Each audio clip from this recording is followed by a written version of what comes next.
കർത്താവാണ് സ്തോത്രം. ദിവസവും ഈ ചാനൽ കാണുന്നതിലൂടെ നിങ്ങൾക്ക് ഒരു വർഷം കൊണ്ട് ബൈബിൾ വായിക്കാം. ദയവായി സബ്സ്ക്രൈബ് ചെയ്യുക. കർത്താവാണ്. ഉൽപ്പത്തി പുസ്തകം 1 അധ്യായം 1 മുതലുള്ള വാക്യങ്ങൾ. ഉൽപ്പത്തി പുസ്തകം 1 അധ്യായം 1 മുതലുള്ള വാക്യങ്ങൾ. ആദിയിൽ ദൈവം ആകാശവും ഭൂമിയും സൃഷ്ടിച്ചു. ഭൂമി പാഴായും ശൂന്യമായും ഇരുന്നു. ആഴത്തിന്മീതെ ഇരുളുണ്ടായിരുന്നു. ദൈവത്തിന്റെ ആത്മാവ് വെള്ളത്തിന്മീതെ പരിവർത്തിച്ചുകൊണ്ടിരുന്നു. വെളിച്ചമുണ്ടാകട്ടെ എന്ന് ദൈവം കൽപ്പിച്ചു. വെളിച്ചം ഉണ്ടായി. വെളിച്ചം നല്ലത് എന്ന് ദൈവം കണ്ടു. ദൈവം വെളിച്ചവും ഇരുളും തമ്മിൽ വേർപിരിച്ചു. ദൈവം വെളിച്ചത്തിന് പകലെന്നും ഇരുളിന് രാത്രിയെന്നും പേരിട്ടു. സന്ധ്യയായി ഉഷസ്സുമായി 1 ദിവസം. ദൈവം വെള്ളങ്ങളുടെ മധ്യേ ഒരു വിതാനം ഉണ്ടാകട്ടെ, അത് വെള്ളത്തിനും തമ്മിൽ വേർപിരിവായിരിക്കട്ടെ എന്ന് കൽപ്പിച്ചു. വിതാനം ഉണ്ടാക്കിയിട്ട് ദൈവം വിതാനത്തിന് കീഴുള്ള വെള്ളവും വിതാനത്തിന് മീതെയുള്ള വെള്ളവും തമ്മിൽ വേർപിരിച്ചു. അങ്ങനെ സംഭവിച്ചു. ദൈവം വിതാനത്തിനു ആകാശം എന്ന് പേരിട്ടു. സന്ധ്യയായി ഉഷസ്സുമായി 2 ദിവസം. ദൈവം ആകാശത്തിന് കീഴുള്ള വെള്ളം ഒരു സ്ഥലത്ത് കൂടട്ടെ, ഉണങ്ങിയ നിലം കാണട്ടെ എന്ന് കൽപ്പിച്ചു. അങ്ങനെ സംഭവിച്ചു. ഉണങ്ങിയ നിലത്തിന് ദൈവം ഭൂമിയെന്നും വെള്ളത്തിന്റെ കൂട്ടത്തിന് സമുദ്രം എന്നും പേരിട്ടു. നല്ലത് എന്ന് ദൈവം കണ്ടു. ഭൂമിയിൽ നിന്നു പുല്ലും വിത്തുള്ള സസ്യങ്ങളും ഭൂമിയിൽ അതത് തരം വിത്തുള്ള ഫലം കായ്ക്കുന്ന വൃക്ഷങ്ങളും മുളച്ചു വരട്ടെ എന്ന് ദൈവം കൽപ്പിച്ചു. അങ്ങനെ സംഭവിച്ചു. ഭൂമിയിൽ നിന്നു പുല്ലും അതത് തരം വിത്തുള്ള ഫലം കായ്ക്കുന്ന വൃക്ഷങ്ങളും മുളച്ചുവന്നു. നല്ലത് എന്ന് ദൈവം കണ്ടു. സന്ധ്യയായി ഉഷസ്സുമായി 3 ദിവസം. പകലും രാവും തമ്മിൽ വേർപിരിവാൻ ആകാശവിതാനത്തിൽ വെളിച്ചങ്ങൾ ഉണ്ടാകട്ടെ. അവ അടയാളങ്ങളായും കാലം, ദിവസം, സംവത്സരം എന്നിവ തിരിച്ചറിയുവാനായും ഉതകട്ടെ. ഭൂമിയെ പ്രകാശിപ്പിപ്പാൻ ആകാശവിതാനത്തിൽ അവ വെളിച്ചങ്ങളായിരിക്കട്ടെ എന്ന് ദൈവം കൽപ്പിച്ചു. അങ്ങനെ സംഭവിച്ചു. പകൽ വാഴേണ്ടതിന് വലിപ്പമേറിയ വെളിച്ചവും രാത്രി വാഴേണ്ടതിന് വലിപ്പം കുറഞ്ഞ വെളിച്ചവുമായി 2 വലിയ വെളിച്ചങ്ങളെ ദൈവം ഉണ്ടാക്കി. നക്ഷത്രങ്ങളെയും ഉണ്ടാക്കി. ഭൂമിയെ പ്രകാശിപ്പിപ്പാനും പകലും രാത്രിയും വാഴുവാനും വെളിച്ചത്തെയും ഇരുളിനെയും തമ്മിൽ വേർപിരിപ്പാനുമായി ദൈവം അവയെ ആകാശവിതാനത്തിൽ നിർത്തി. നല്ലത് എന്ന് ദൈവം കണ്ടു. സന്ധ്യയായി ഉഷസ്സുമായി 4 ദിവസം. വെള്ളത്തിൽ ജലജന്തുക്കൾ കൂട്ടമായി ജനിക്കട്ടെ. ഭൂമിയുടെ മീതെ ആകാശവിതാനത്തിൽ പറവജാതി പറക്കട്ടെ എന്ന് ദൈവം കൽപ്പിച്ചു. ദൈവം വലിയ തിമിംഗലങ്ങളെയും വെള്ളത്തിൽ കൂട്ടമായി ജനിച്ച് ചരിക്കുന്ന അതത് തരം ജീവജന്തുക്കളെയും അതത് തരം പറവജാതിയെയും സൃഷ്ടിച്ചു. നല്ലത് എന്ന് ദൈവം കണ്ടു. നിങ്ങൾ വർദ്ധിച്ചു പെരുകി സമുദ്രത്തിലെ വെള്ളത്തിൽ നിറവിൽ. പറവജാതി ഭൂമിയിൽ പെരുകട്ടെ എന്ന് കൽപ്പിച്ചു. ദൈവം അവയെ അനുഗ്രഹിച്ചു. സന്ധ്യയായി ഉഷസ്സുമായി 5 ദിവസം. അതത് തരം കന്നുകാലി, ഇഴജാതി, കാട്ടുമൃഗം, ഇങ്ങനെ അതത് തരം ജീവജന്തുക്കൾ ഭൂമിയിൽ ഉളവാകട്ടെ എന്ന് ദൈവം കൽപ്പിച്ചു. അങ്ങനെ സംഭവിച്ചു. ഇങ്ങനെ ദൈവം അതത് തരം കാട്ടുമൃഗങ്ങളെയും അതത് തരം കന്നുകാലികളെയും അതത് തരം ഭൂചരജന്തുക്കളെയും ഉണ്ടാക്കി. നല്ലത് എന്ന് ദൈവം കണ്ടു. അനന്തരം ദൈവം, നാം നമ്മുടെ സ്വരൂപത്തിൽ നമ്മുടെ സാദൃശ്യപ്രകാരം മനുഷ്യനെ ഉണ്ടാക്കുക. അവർ സമുദ്രത്തിലുള്ള മത്സ്യത്തിന്മേലും ആകാശത്തിലുള്ള പറവജാതിയിന്മേലും മൃഗങ്ങളിന്മേലും സർവ്വഭൂമിയിന്മേലും ഭൂമിയിൽ ഇഴയുന്ന എല്ലാ ഇഴജാതിയിന്മേലും വാഴട്ടെ എന്ന് കൽപ്പിച്ചു. ഇങ്ങനെ ദൈവം തന്റെ സ്വരൂപത്തിൽ മനുഷ്യനെ സൃഷ്ടിച്ചു. ദൈവത്തിന്റെ സ്വരൂപത്തിൽ അവനെ സൃഷ്ടിച്ചു. ആണും പെണ്ണുമായി അവരെ സൃഷ്ടിച്ചു. ദൈവം അവരെ അനുഗ്രഹിച്ചു. നിങ്ങൾ സന്താനപുഷ്ടിയുള്ളവരായി പെരുകി ഭൂമിയിൽ നിറഞ്ഞ് അതിനെ അടക്കി സമുദ്രത്തിലെ മത്സ്യത്തിന്മേലും ആകാശത്തിലെ പറവജാതിയിന്മേലും സകല ഭൂചരജന്തുവിന്മേലും വാഴുവീൻ എന്ന് അവരോട് കൽപ്പിച്ചു. ഭൂമിയിലെങ്ങും വിത്തുള്ള സസ്യങ്ങളും വൃക്ഷത്തിന്റെ വിത്തുള്ള ഫലം കായ്ക്കുന്ന സകല വൃക്ഷങ്ങളും ഇതാ ഞാൻ നിങ്ങൾക്ക് തന്നിരിക്കുന്നു. അവ നിങ്ങൾക്ക് ആഹാരമായിരിക്കട്ടെ. ഭൂമിയിലെ സകല മൃഗങ്ങൾക്കും ആകാശത്തിലെ എല്ലാ പറവകൾക്കും ഭൂമിയിൽ ചരിക്കുന്ന സകല ഭൂചരജന്തുക്കൾക്കും ആഹാരമായിട്ട് പച്ചസസ്യം ഒക്കെയും ഞാൻ കൊടുത്തിരിക്കുന്നു എന്ന് ദൈവം കൽപ്പിച്ചു. അങ്ങനെ സംഭവിച്ചു. താൻ ഉണ്ടാക്കിയതിനെയൊക്കെയും ദൈവം നോക്കി അത് എത്രയും നല്ലത് എന്ന് കണ്ടു. സന്ധ്യയായി ഉഷസ്സുമായി 6-ാം ദിവസം. ഉൽപ്പത്തിപ്പുസ്തകം 2-ാം അധ്യായം 1 മുതലുള്ള വാക്യങ്ങൾ. ഉൽപ്പത്തിപ്പുസ്തകം 2-ാം അധ്യായം 1 മുതലുള്ള വാക്യങ്ങൾ. ഇങ്ങനെ ആകാശവും ഭൂമിയും അവയിലുള്ള ചരാചരങ്ങളൊക്കെയും തികഞ്ഞു. താൻ ചെയ്ത പ്രവൃത്തിയൊക്കെയും ദൈവം തീർത്ത ശേഷം താൻ ചെയ്ത സകല പ്രവൃത്തിയിൽ നിന്നും 7-ാം ദിവസം നിവൃത്തനായി താൻ സൃഷ്ടിച്ചുണ്ടാക്കിയ സകല പ്രവൃത്തിയിൽ നിന്നും അന്ന് നിവൃത്തനായതുകൊണ്ട് ദൈവം 7-ാം ദിവസത്തെ അനുഗ്രഹിച്ചു ശുദ്ധീകരിച്ചു. യഹോവയായ ദൈവം ഭൂമിയും ആകാശവും സൃഷ്ടിച്ച നാളിൽ ആകാശവും ഭൂമിയും സൃഷ്ടിച്ചതിന്റെ ഉൽപ്പത്തി വിവരം. വയലിലെ ചെടി ഒന്നും അതുവരെ ഭൂമിയിൽ ഉണ്ടായിരുന്നില്ല, വയലിലെ സസ്യം ഒന്നും മുളച്ചിരുന്നതുമില്ല. യഹോവയായ ദൈവം ഭൂമിയിൽ മഴ പെയ്യിച്ചിരുന്നില്ല, നിലത്ത് വേല ചെയ്യുവാൻ മനുഷ്യനും ഉണ്ടായിരുന്നില്ല.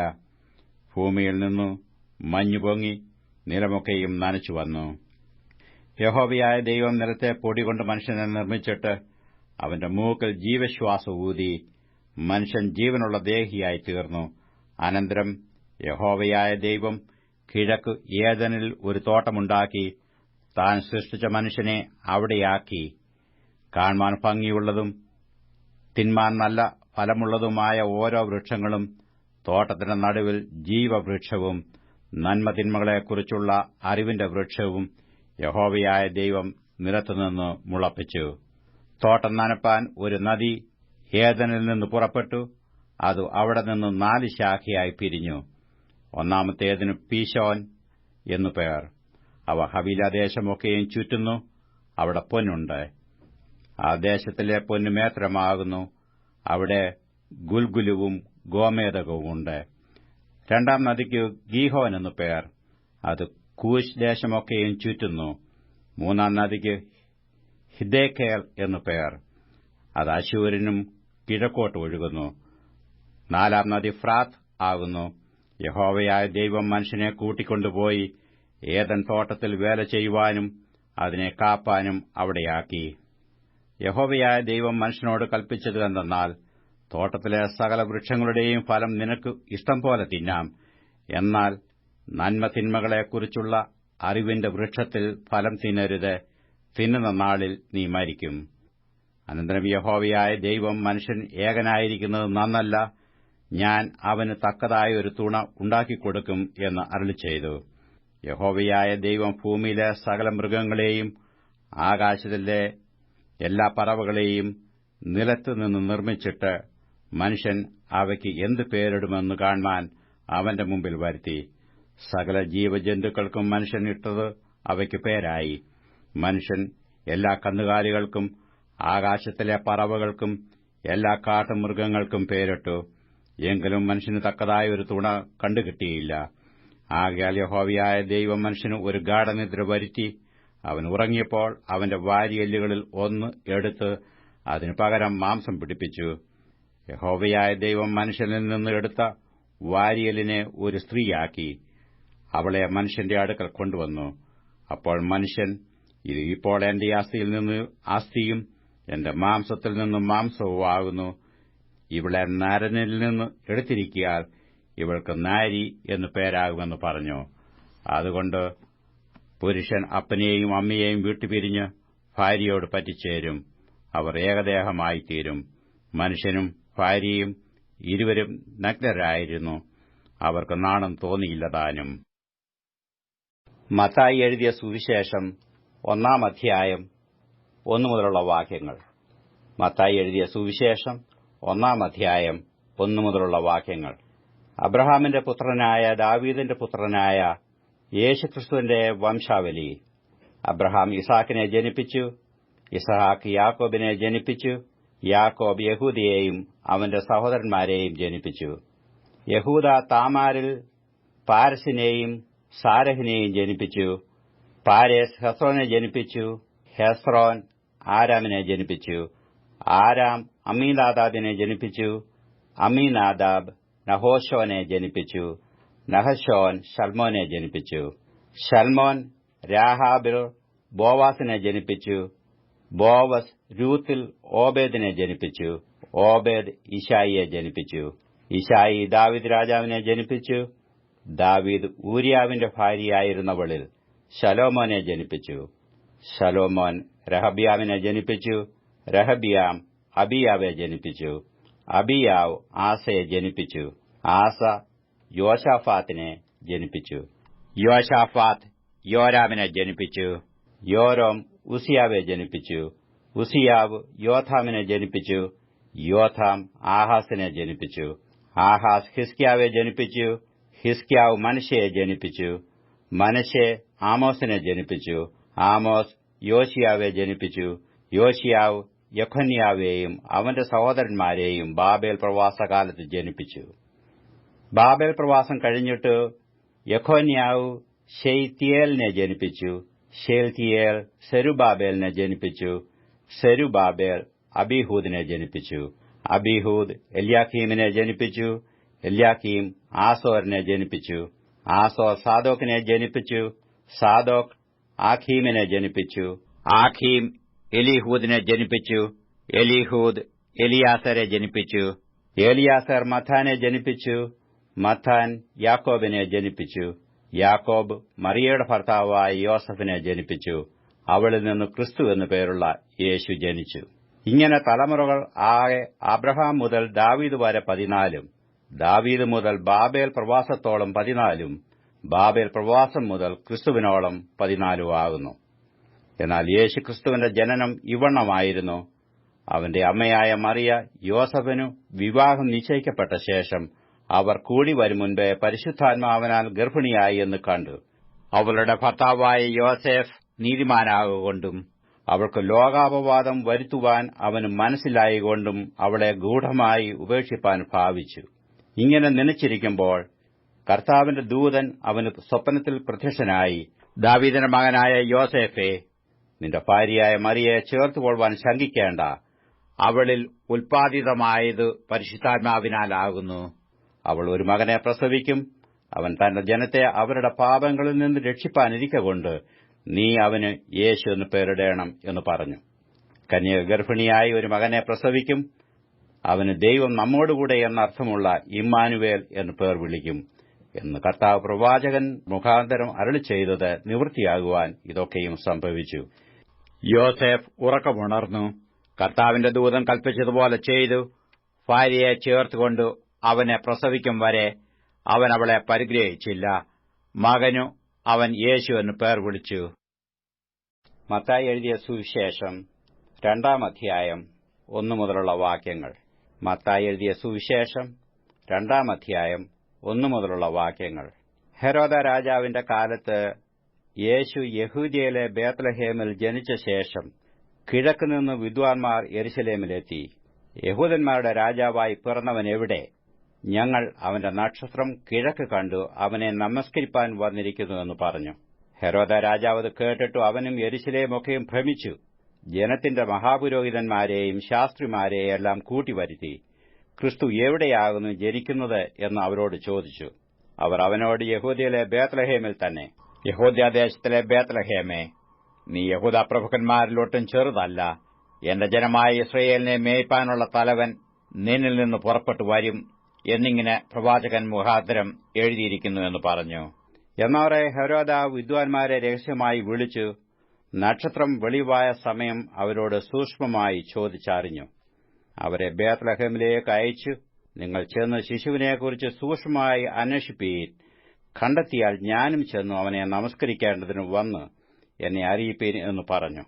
രാജാവ് പറഞ്ഞത് കേട്ടു അവർ പുറപ്പെട്ടു.